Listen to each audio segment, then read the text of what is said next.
Francis and I have been struggling to have a child for over 10 years. Before our marriage, one of the first things we did in preparation for our matrimony was come up with names for the 3 babies we had hoped to have.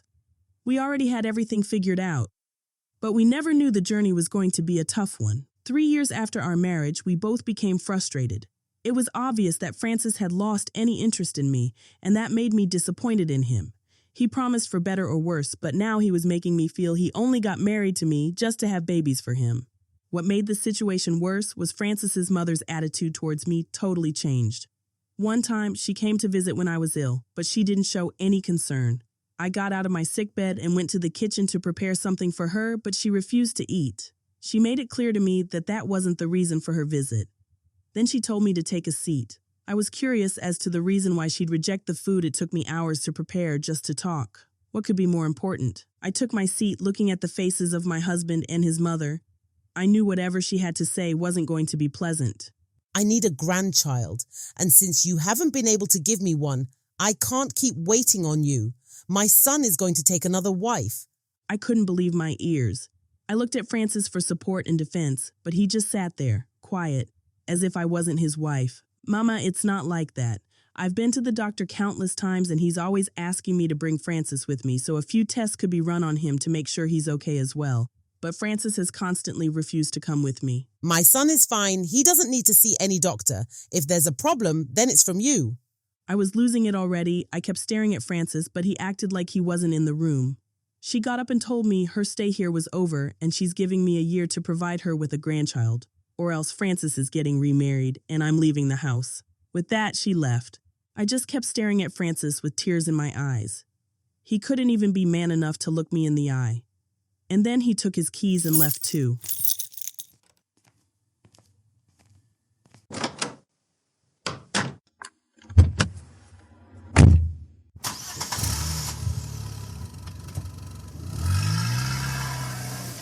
I knew if I wanted to save my marriage, then I had to start working on time.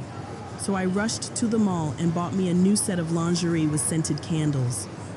I made sure our room had a romantic aura that night after I had prepared his favorite. I waited for me, but he didn't show up until late at night. I was exhausted, but I still wanted us to make love. I wasn't even angry that he stayed out that late. I tried welcoming him with a kiss, but he pushed aside and just went straight to bed. I kept trying to make him make love with me on different occasions, but he kept refusing.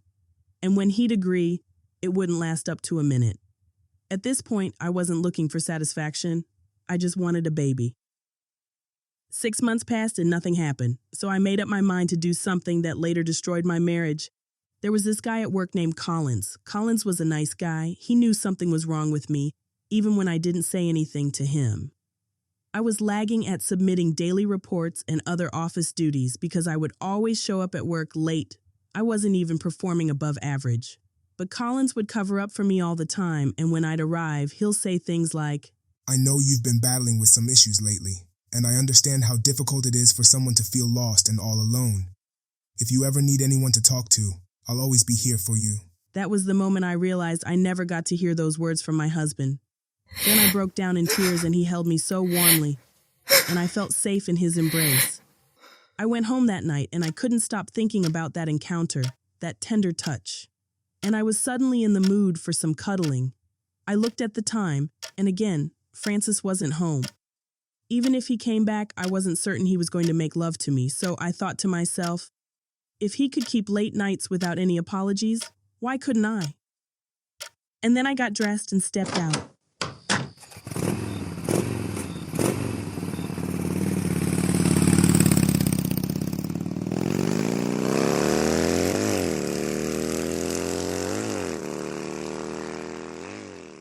I stood in front of the door, trying to talk myself out of knocking on it, but before I knew it, he was surprised to see me. I didn't even wait for him to ask. I just jumped on him. I still can't remember how we got to his bed, but I will forever remember that that was one of the best intimacy I ever had in a long time. I woke up the next morning and felt like a whore. What have I done? This isn't who I am. I checked my phone and saw that Francis had been calling me all through the night. I quickly rushed home, thinking of the lie I'd tell him when he asked where I'd been. But to my surprise, I got home to the sound of Marvin Gaye's Sexual Healing playing in the living room, but Francis wasn't there. I walked to the bedroom and found rose petals on the bed and scented candles all over the floor. Then I saw Francis. The look in his eyes that morning was the same look he had on when we exchanged vows. He got on his knees and apologized for everything he had done to me, saying he had realized his mistakes.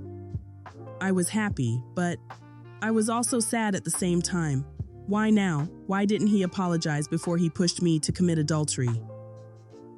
I couldn't come clean to him, so I remained mute and I forgave him.